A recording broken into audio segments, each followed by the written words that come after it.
Imagine a world where technology feels human, not cold but kind, where AI doesn't replace people but supports them.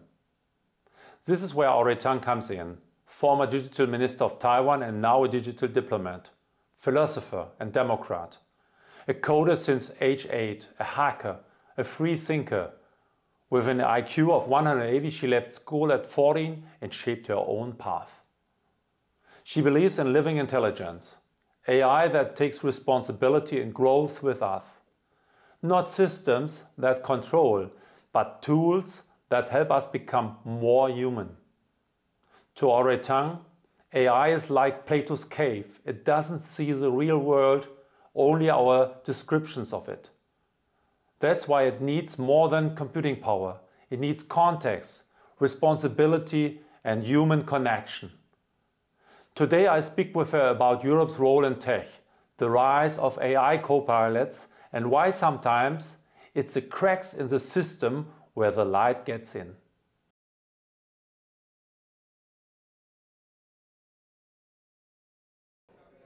So three things.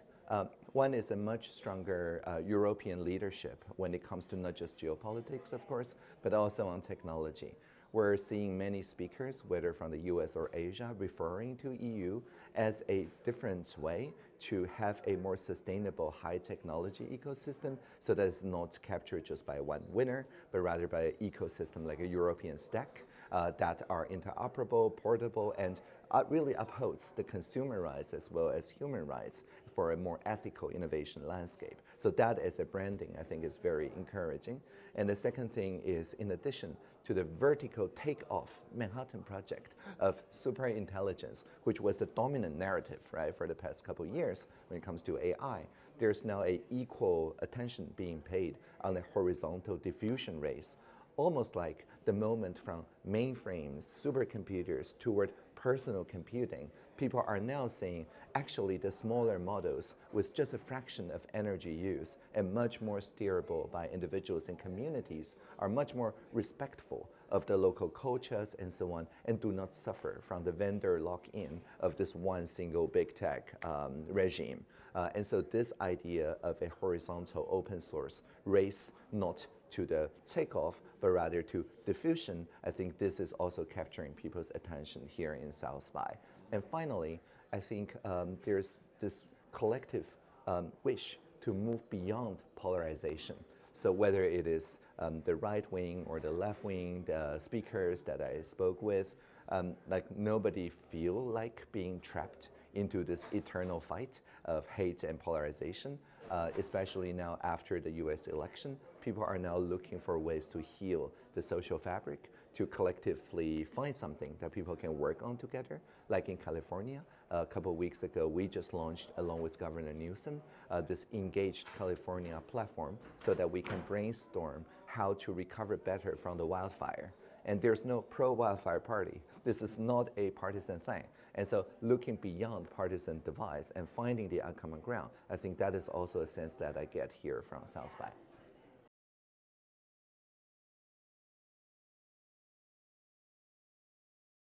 Yeah, living intelligence is a way to describe embodiment, which is a key part in the evolution of AI. Previously, as chatbots or abstract symbolic processors, people talk to AI, but the AI is like in an inner cave in Plato's cave.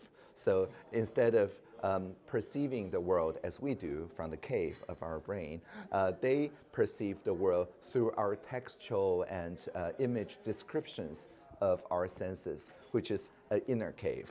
So it's like looking at the shadows that's projected by the shadows of our interpretation. And therefore, you can see that the language models make very elementary mistakes because they do not have what's called situational awareness in its place in the world. So people talk about alignment, that is to say, to make sure AI is steered toward what humanity wants. But the problem is, like, what is a good person?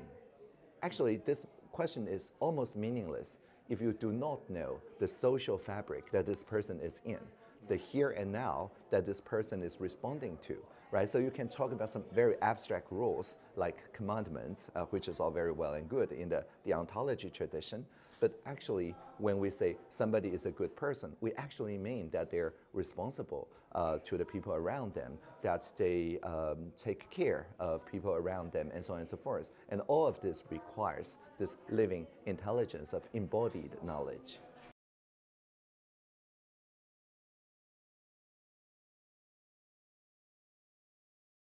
Yeah, so this is coupled with his idea of a personal supercomputer, right? Like NVIDIA Digit and so on, that can basically make like 90% accuracy as the largest data center-based prediction models, but again, at a fraction of energy use, and that it can be mounted entirely locally.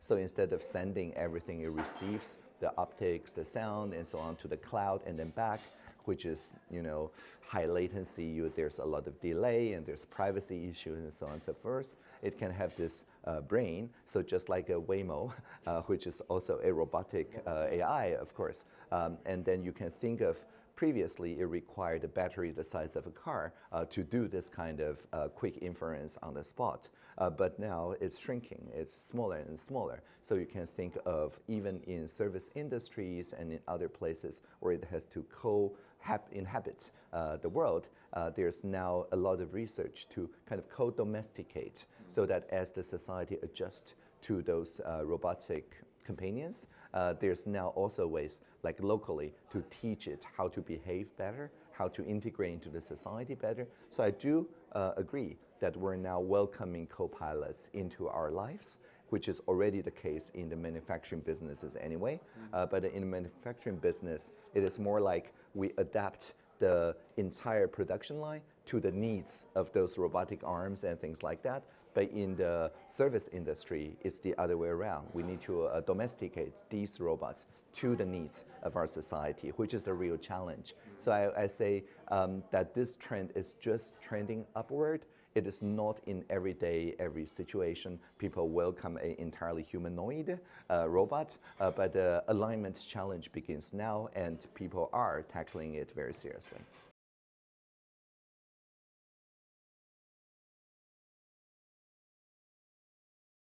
Well, I mean, in places where the services are between two machines, like if you're just, I don't know, taking a parking ticket from one machine and entering into another machine, nobody likes this kind of job. Nobody derives meaning from this kind of job. So if a job is just between two machine systems, I see robots automating it very quickly, simply because if I am doing a job and this consumes like half of my time, this is my least satisfactory part of my job. Everybody would want to kind of, okay, just delegate this to robots so that I can focus on the job that is more between humans, that is facilitating, listening, enjoying each other's company, taking care of each other, and so on. So again, in the places like a manufacturing plant, of course the robots are taking over very quickly. Actually, it doesn't need to wait 2 years or 4 years. It's happening now, right? But in the places where both sides are humans, I don't see the robots taking over the human's place, because the human touch is important. And what we're seeing more is that it serves as a way to help the helpers to provide a better comprehensive, like summarization, translation, and pointers, and so on, to the practitioners of care, but they do not replace practitioners of care.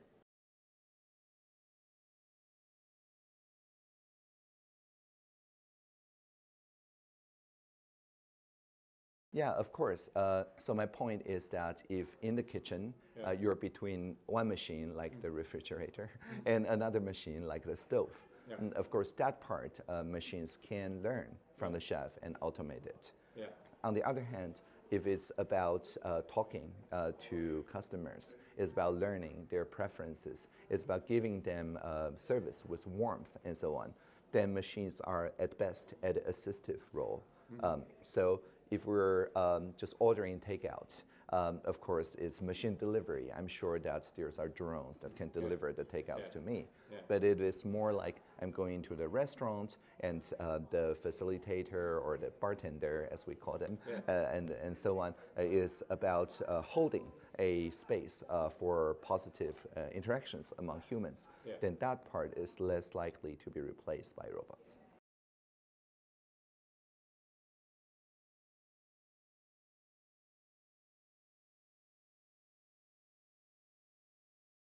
Yeah, as I mentioned, if you only deploy the embodied AI, the robots, in the places where it facilitates machine-to-machine connection in a much more streamlined way, then of course it frees up our time so that we can spend on each other.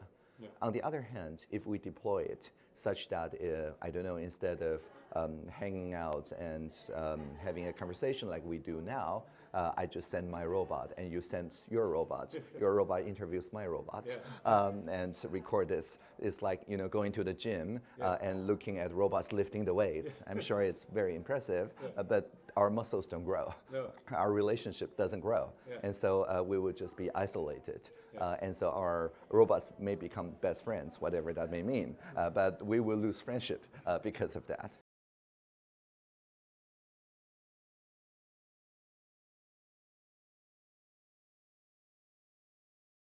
Yeah, I think one of the most important idea here is that it's now much easier to make tailor-made services and experiences with software that is now called vibe coded. Previously, in order to code up software, you have to learn programming languages like Python and things like that. And then even if you know what it's going to be used for, there's an imperfect translation because you cannot satisfy each and every customer's needs with one single piece of software. And software development takes time. So if you have like 10,000 customers, each one is slightly different version of your software, you can only do maybe an 80-20 that delivers some value for 80%, and the other 20% maybe you lose business, right?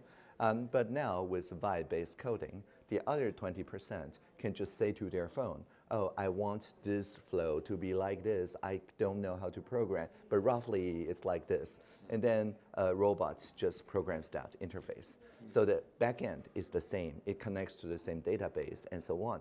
But the experience is completely transformed by the people's input. So this is a step up from the so-called low-code, no-code evolution. This is now vibe-based coding, so that when people describe their feelings or vibes, there's now technology that transforms this into a specification that can change the software. And so once people adopt this vibe-based coding, it becomes very competitive because instead of hiring one designer to satisfy 10,000 different customers' needs, you're essentially inviting prosumers to customize the experience on their own terms. So I'm sure that this will become a trend in the next 10 years. So pay attention to it and maybe tell your engineers to start experimenting with vibe coding now.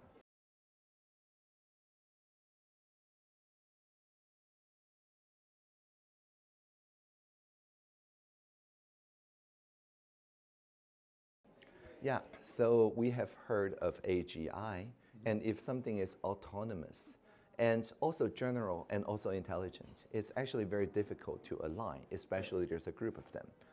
The trick is that if it's autonomous, make sure it's either general but not very intelligent, or very intelligent but not general, like in a very narrow way.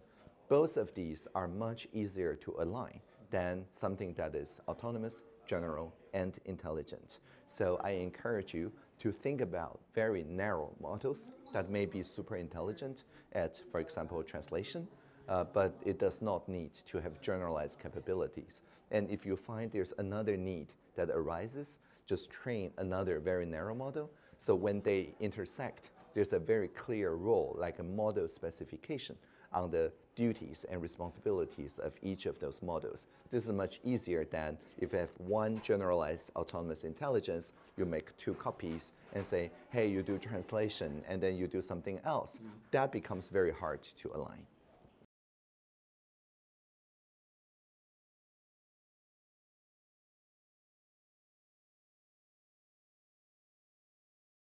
Well, I mean, we are talking to each other as bioorganoid computing devices. That's our brain, right?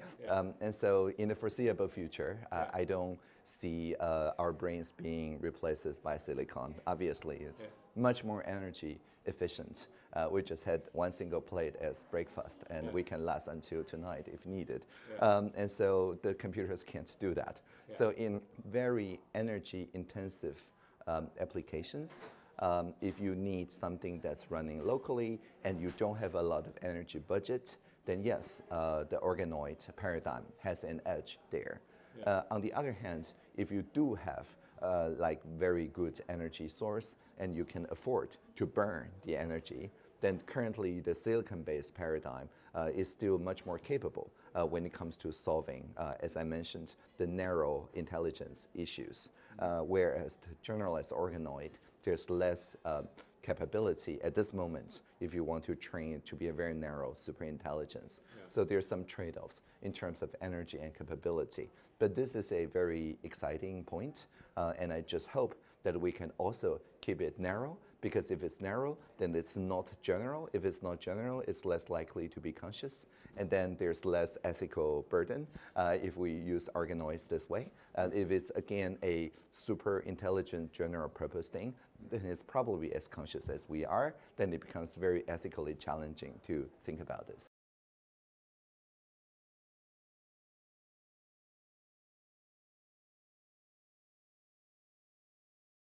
Yeah, as I mentioned, the same wiring, like deep learning on silicon here, can of course do deep learning on organoids there. The main thing going forward this paradigm is its energy efficiency, because just like our brain, it doesn't need much electricity. It just needs some sugar. And on the other hand, the scale is different. Currently, it's easy to build transistors, billions and trillions of them here, but it's harder to connect billions and trillions of neurons in the organoid computing at this point. So this is just beginning. Like the very original ideas are still being discovered here. So it, of course, cannot replace in all use cases, but in use cases where energy is very scarce, and you need some kind of general-ish intelligence that can be trained, then this is a very exciting direction for research.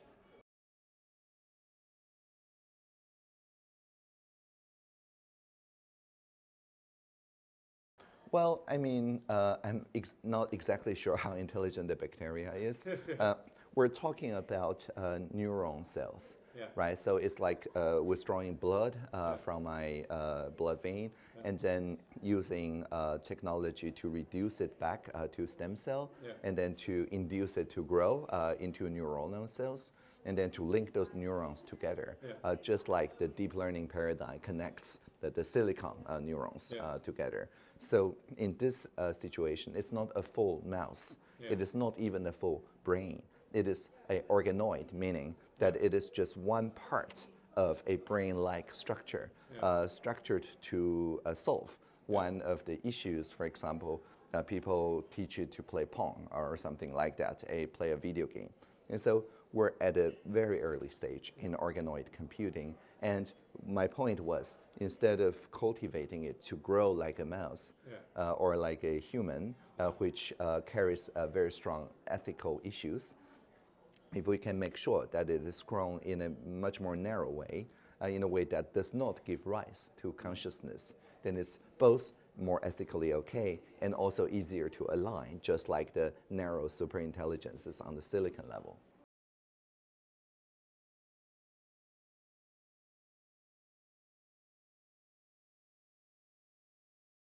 Yeah, the organoid paradigm is much more energy efficient. So it doesn't need as much energy in order to do the same sort of computation. And the living intelligence is also depending on more energy efficient chips, so that even in a robotic form that's not connected to the power grid, it can still last through a whole day before it needs to charge, right? So energy efficiency drives the innovation on both sides. But at this current moment, if you want to train a large language model, you still need a decent size of energy.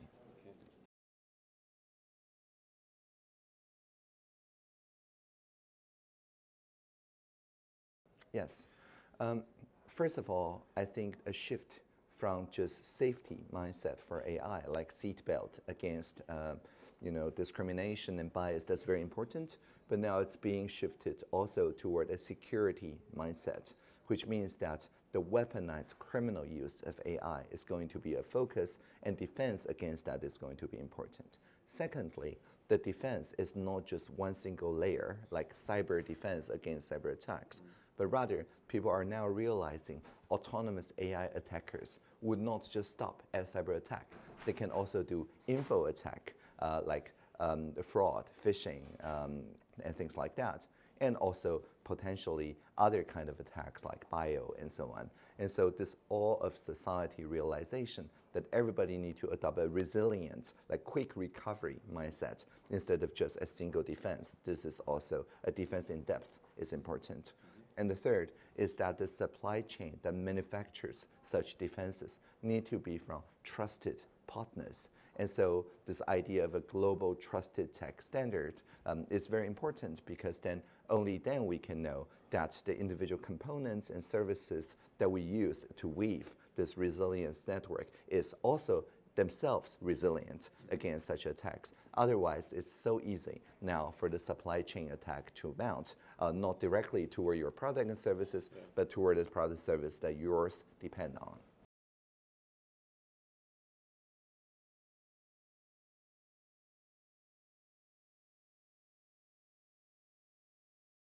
Yeah, there's now, with AI's help, a lot easier to explore the possibilities in the material space.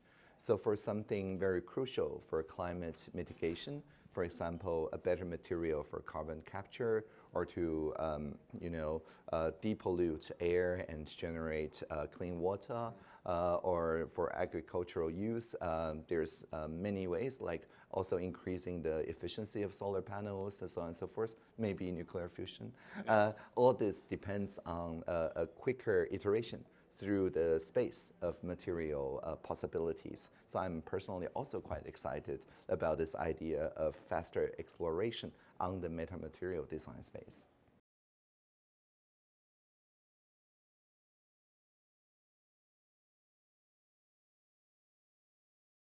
So again, just like metamaterials, this means that it becomes much easier to iterate through all the potential variations when it comes to not just pharmacology, but also precision medicine and preventative medicine and things like that. So I do think that we're now in a place where the imagination actually drives. So it's almost like vibe-based coding, where the user experience journey determines the underlying coding.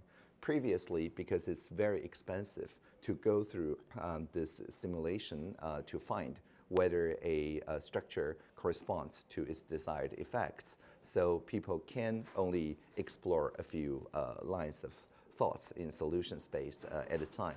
But now with the AI's help, people can parallelize the search much more easily. So what's important now is the imagination, the conceptual integrity of what outcome to deliver. And then from that outcome, we can then kind of backcast into the required components and exploration. So again, I'm very happy that many people are looking into like efficient sequencing and the other parts where, again, is the current role of the technicians in the lab are between two machines. If we can make sure that all of these jobs between two machines are done by machines, then the discovery process can be parallelized much easier.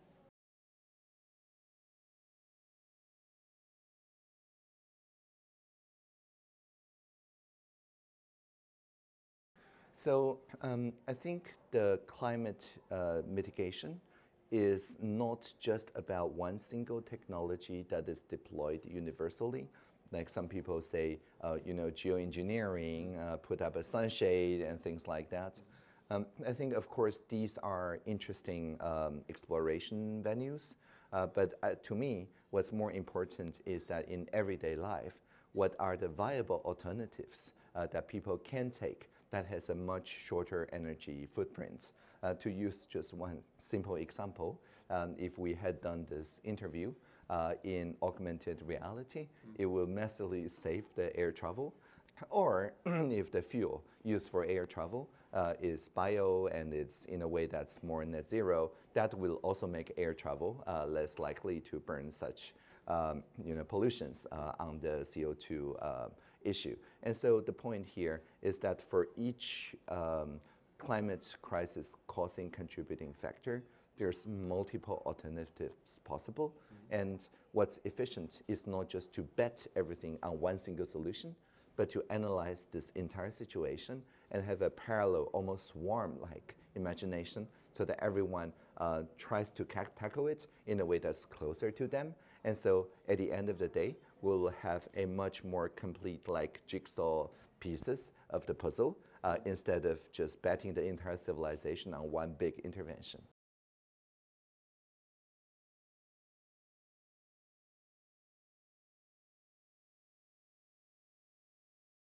Well, I mean, there are many people working on that, like efficient carbon capturing or efficient geoengineering and so that. And these are big bets. I'm just saying that if these succeed, that's a very good thing. And if it does not succeed, it should not prevent us, it should not foreclose our imagination to also solve things in a much more horizontal fashion, in a way that everybody can participate instead of just betting on these. And if we won the bet, and these things are also still very useful, right? If we do not win the bet, at least we can fall back to these more decentralized way of intervention.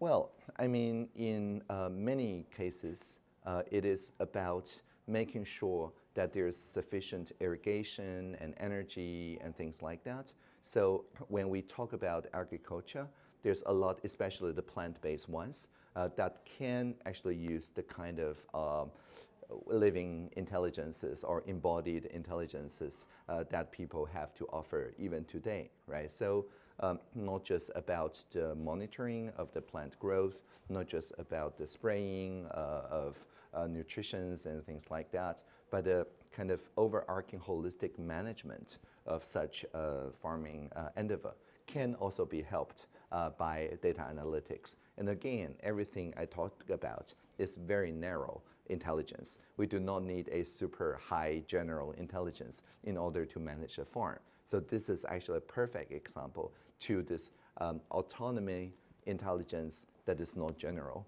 to see as a narrow field of endeavor to tackle. And so then if the plant-based growth can be done in a way that is vertical or that fits in habitats that previously do not allow for farming and so on, then we will have made real headway into solving the food shortage problem.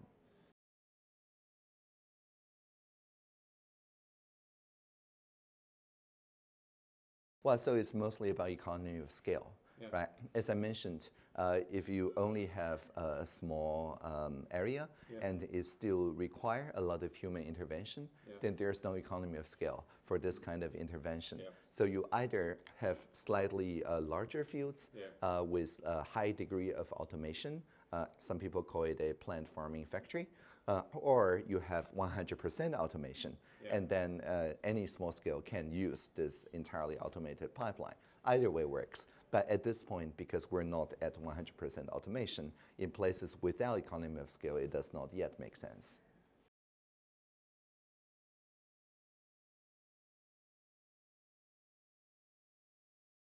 So for many companies, we have this idea of a insurance, right? So if we expect that the products or service we deliver have some percentage to cause some sort of risk, then we insure against those risks. And in many industries, there's even some legal mandate to do this kind of insurance.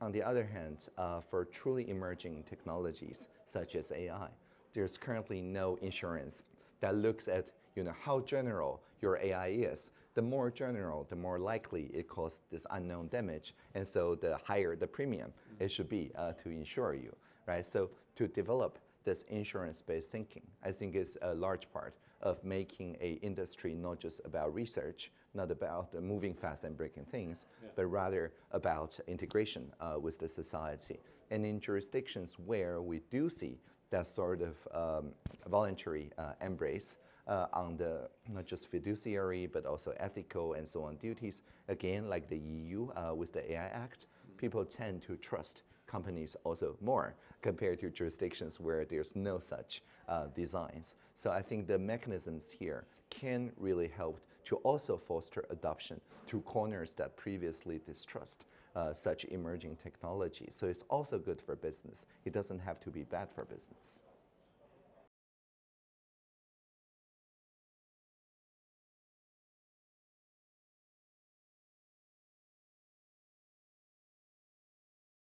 Well, I mean, we're in Austin. There's a lot of large buildings in construction. You see those machine cranes that can lift tons and tons of heavy material. If you're a bodybuilder, if you're a weightlifter, you don't compete against mechanistic cranes. So what does that mean? It's like racing with a Waymo. What does that mean, right? So no, of course, we're not racing against the machines when it comes to weightlifting or things like that.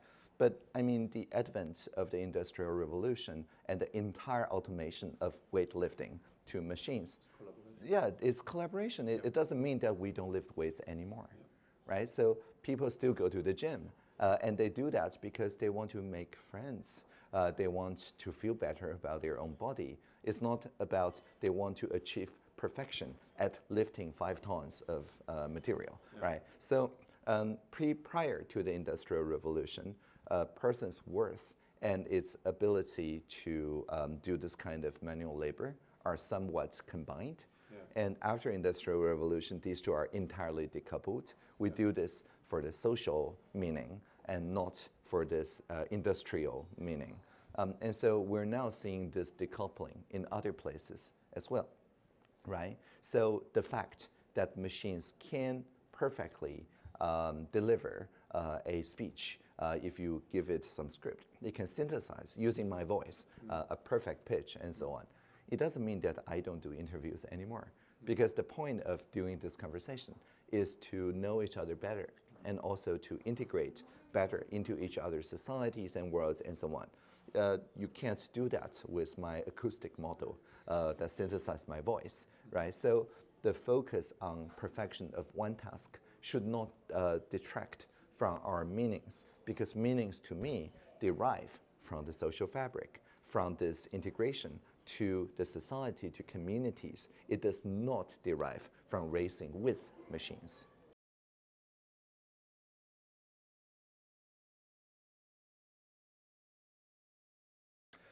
Yes, I think people fear the kinds of futures where the steering wheel is taken from their hands and into some big tech or some big state. And if some big person is abstract in the cloud, but they're dictating your lifestyle and how to configure your time and so on, and maybe say to you, you don't need privacy anymore or things like that, then of course it's deeply, deeply harming our dignity. And therefore it is not just about fear, but about outrage, that we should take a stand against this kind of over-concentration of power. So my role is cyber ambassador of Taiwan, and cyber means cybernetics, which in Greek means steering. So ensuring that each and every one of us is putting our hands on the steering wheel, whether it is co-domesticating a community model for the community robot so that it can integrate into our community instead of being forced upon us, or in a more info domain to align the social network algorithms so that it surfaces more pro-social content that heals the social fabric, rather than the current antisocial algorithm that just maximizes addiction on the touchscreen and advertisement budget. All of this is a collective exercise in our steering capability. The more we steer, the less we fear.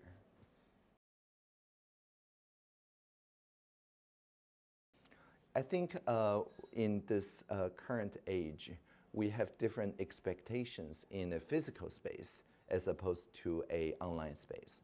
On the physical space, we have reasonable guarantee that it's just the three of us, and it will not result in, because I speak a different word or a word differently, suddenly some robotic hand from the sky will just erase me from this room, right? But in the online situation, that's almost like the norm.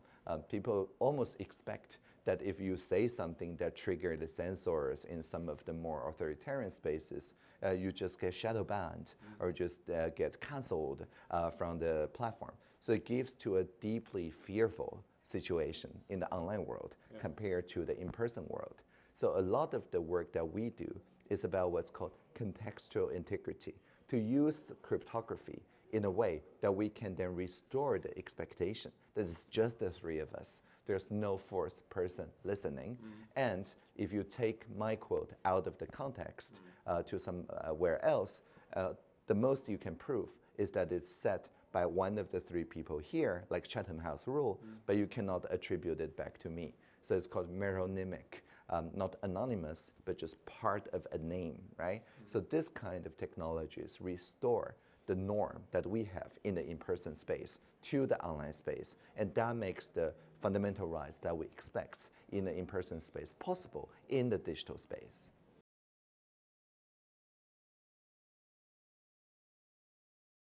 Yeah, definitely. And I think that is the core. Instead of phrasing privacy as kind of guarding our personal data against exploitation, which is, by the way, important.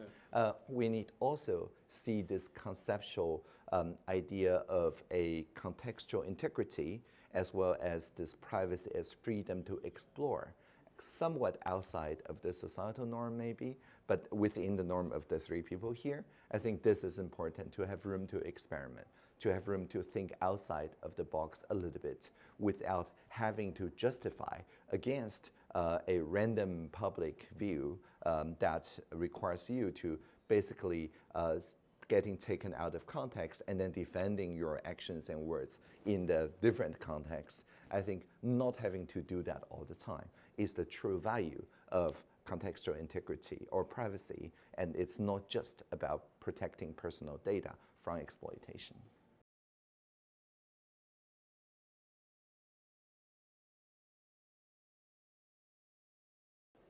So I have three suggestions.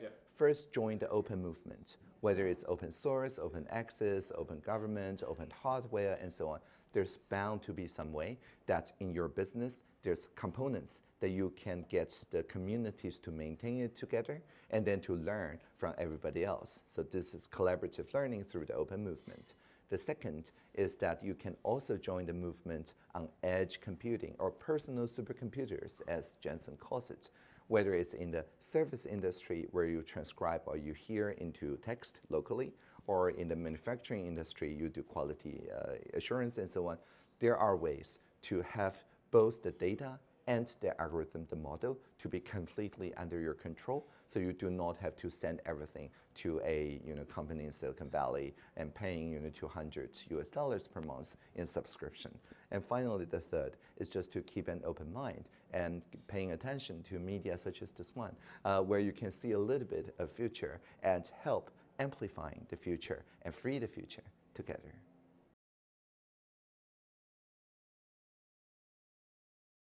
So I think nowadays people are thinking AI and the perfect creations of AI are deeply threatening our sense of meaning.